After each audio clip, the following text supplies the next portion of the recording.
it. Don't worry, I know an inspiring person who practices organic farming without using harmful chemicals. Really, is that possible? Yes, let's go and meet him. But he will show us how organic farming done naturally. Then come, let's go and meet him. Today you are going to listen Ekashila News and School Children podcast. Today we have a special guest with us, Sri Venkateshwarlu Garu, a farmer who practices an organic farming on his terrace and without having a farmland. He does not use any chemicals. It is very amazing. And to reveal his secrets, so we have came directly to his place to see his terrace garden. So let us go green journey. నమస్తే sir. నమస్తే. Thank you sir ఈ opportunity ఇచ్చినందుకు. First మీ గురించి మీరు చెప్పుకోగలుగుతారా? నా పేరు చంద్ర వెంకటేశ్వరరావు. నేను 2015 వరకు కూడా నేను అంటే డిప్లొమా కంప్లీట్ చేసి కన్స్ట్రక్షన్ ఫీల్డ్లో సివిల్ ఇంజనీర్ చేశాను. అంతకుముందు అథ్లెట్ని, స్పోర్ట్స్ మ్యాన్, ఏపీలో ఒక టాప్ అథ్లెట్ని 5 కిలోమీటర్స్ 10 కిలోమీటర్స్ని. ఆ తర్వాత మ్యారేజ్ తర్వాత కన్స్ట్రక్షన్ ఫీల్డ్ అయింది, ప్రాజెక్ట్ మేనేజర్ వర్క్ కూడా జాబ్ చేశాను. 2015లో ఐ లెఫ్ట్ మై జాబ్ అనమాట. ఎందుకంటే ఐఎమ్ వర్కింగ్ సమ్వేర్, నా ఫ్యామిలీ వేరే దగ్గర ఉంటుంది, నేను ఇంకో దగ్గర ఉంటున్నాను. అట్లాగే మా పొలాలంతా కూడా కెమికల్స్ పండిస్తున్నారు. దిస్ ఇస్ నాట్ కరెక్ట్ అని చెప్పి నేను మళ్ళీ బ్యాక్ వచ్చేసి దెన్ ఐ స్టార్ట్ మళ్ళీ న్యాచురల్ ఫార్మింగ్. ఎట్ టైం మేము ఒక 9 acresలో న్యాచురల్ ఫార్మింగ్ స్టార్ట్ చేసాం. ఆ తర్వాత 1-2 years తర్వాత మేము ఇప్పుడు ఆర్గానిక్ షాప్ కూడా పెట్టాం. అంటే మనం పండించిన పంటలు ఏదైతుందో దాన్ని వాల్యుయేషన్ చేసుకున్నట్టే మనం పండించిన మనమే అమ్ముకోవాలి. అలా అయితేనే న్యాచురల్ ఫార్మింగ్లో మనం సస్టైన్ అవుతున్న ఉద్దేశంతో మేము ఈ షాప్ ఓపెన్ చేయడం జరిగింది. ఆ విధంగా మా పొలంలో ఈ 10 సంవత్సరాల నుంచి కూడా కంప్లీట్గా మేము ఫెర్టిలైజర్స్ కానీ పెస్టిసైడ్స్ కానీ ఏది వాడకుండా కంప్లీట్గా వ్యవసాయం చేస్తున్నాం. అందులో మేము కూరగాయలు పండిస్తాం, చెరుకు పండిస్తాం, అట్లాగే వరి పంట కూడా పండిస్తాం. ఆ బియ్యం కూడా అన్నీ కూడా మేము ఇక్కడే మార్కెట్లో డైరెక్ట్గా, అంటే మధ్యలో మీడియేటర్ ఎవరు లేకుండా, అంటే హోల్సేల్ ఎవరు లేకుండా డైరెక్ట్గా మేము రీటైల్గానే ఎవరైతే ఉన్నారో కస్టమర్స్ అందరికి కూడా మేము సేల్ చేస్తూ ఉంటాం. సార్, ఆర్గానిక్ ఫార్మింగ్ ని మీరు ఎప్పుడు ఎలా స్టార్ట్ చేశారు సార్? అసలు ఆర్గానిక్ ఫార్మింగ్ ఏంటంటే మనం యాక్చువల్గా ఏంటంటే మనం చదువుకునేటప్పుడు మనం చదువుకుంటాం, తర్వాత జాబ్కి వెళ్ళిపోతాం, తర్వాత మ్యారేజ్ చేసుకుంటాం. ఆ తర్వాత అప్పుడు ఏంటంటే సొసైటీలో అసలు ఏం జరుగుతుందని మనం అప్పుడు ఆలోచిస్తాం అనమాట. అందాక మనం ఆ ఫీల్డ్కి వెళ్ళాం. అప్పుడు ఏంటంటే ఆల్రెడీ మేము అగ్రికల్చర్ బ్యాక్గ్రౌండ్ నుంచి వచ్చినమే.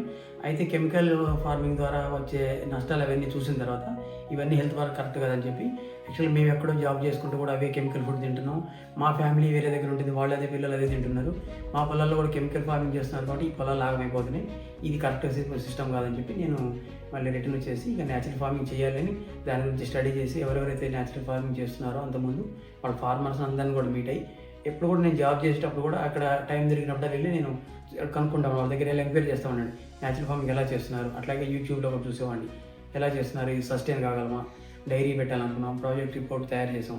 అంటే లైఫ్ స్టైల్ వల్ల కొన్ని ఇబ్బందులు ఉన్నాయి అనుకున్నాం. ఇవన్నీ చూసిన తర్వాత సరే మనకున్న పొలంలో మనకున్న పరిధిలో వనరులను బట్టి న్యాచురల్ ఫార్మింగ్ స్టార్ట్ చేయాలని చెప్పి ఆ విధంగా మేము ఒక 4 ఆవులు తీసుకొని అప్పుడు ఇనిషియల్ స్టేజ్లో మేము పశువులతో స్టార్ట్ చేసాం.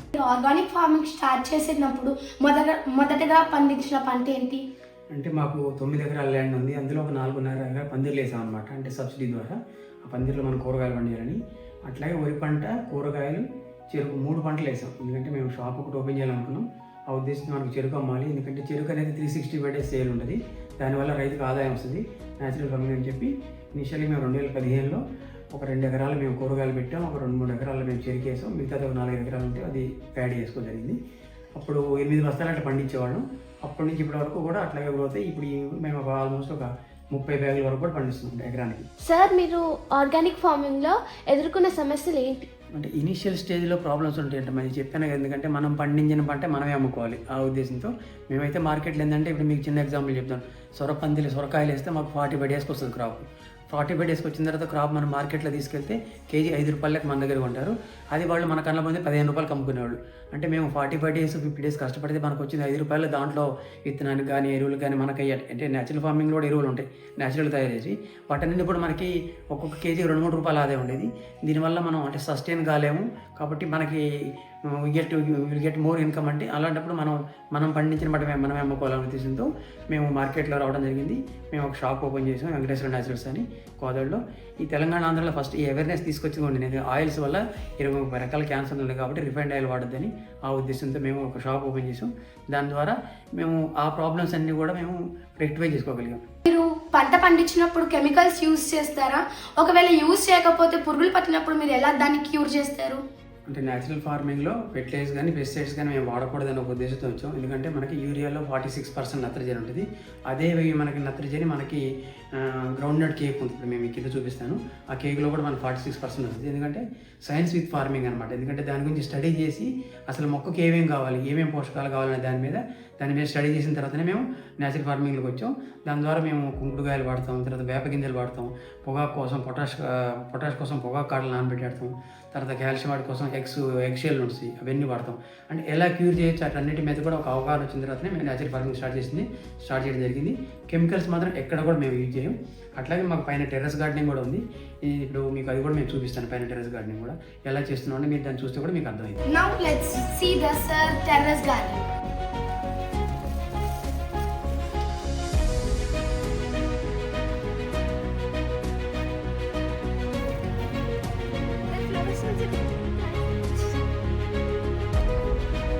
Now we have stepped into beautiful terrace garden. All around us we can see lush green plants and organically grown vegetables.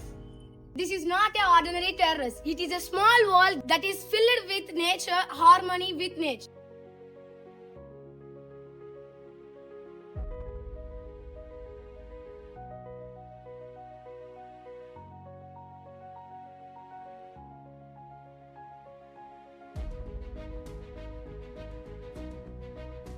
Sir, భూమి లేకపోయినా మీకు టెర్రస్ పై సాగు చేయవచ్చని ఎప్పుడు అర్థమైంది? అంటే మన ఇళ్ళలో కూడా పూల కుండీలు ఉంటాయి కదా, మన కూరగాయలు కాబట్టి బంతి పూలు అవన్నీ వేస్తుంటాం కదా, అక్కడ కూడా సాయిలే కదా. కాబట్టి సాయిల్ ఇక్కడ పర్టికులర్ ఒక టబ్బు అలాంటిది అరేంజ్ చేసి మనం సెట్ చేస్తున్నాం. అది సాయిల్, ఇక్కడ కూడా సాయిలే. కాకపోతే ఈ ప్లాంట్ని బట్టి ఏ మొక్కకి ఎంత రూట్ ఉంటుంది, అది ఎంత ఏరియా కవర్ చేస్తే దాన్ని బేస్ చేసుకొని వేస్తాం అనమాట. ఇప్పుడు పెద్ద పెద్ద టబ్స్ ఉన్నాయి అనుకోండి, దాంట్లో మనం సొరకాయ పెడుతున్నాం, ఈ చిన్న వాటికి బీర కానీ కాకర పెడుతున్నాం. అట్లా ఒక చిన్న మొక్కలు. ఎందుకంటే ఏదైతే ఉందో ఈ బాటిల్ గార్డ్కి మనకి రూట్ చాలా పెద్దగా వెళ్ళిపోయింది అన్నమాట, ఎక్కువ దూరం. కాబట్టి అట్లాంటి వాటిని బట్టి ఆ స్పేస్ సెట్ చేసుకొని వేసుకోవటం. ఇది అంత పెద్ద క్రిటికల్ ఏం కాదు, ఎందుకంటే మనకి అక్కడ సాయిల్ వాడతాం, ఇక్కడ వాడతాం. అది డెప్త్ ఉంటుంది. యాక్చువల్గా ఏంటంటే రూట్ ఎప్పుడు కూడా 4 ఇంచెస్ నుంచి 6 ఇంచెస్ వరకే ఉంటుంది. రూట్ ఎప్పుడు అట్లా వర్టికల్ గా వెళ్తాం, హారిజాంటల్ గా వెళ్ళిపోద్ది అనమాట. ఎక్కడైనా ఏ మొక్కకైనా రూట్ బ్లాక్ సాయిల్ లో మనకి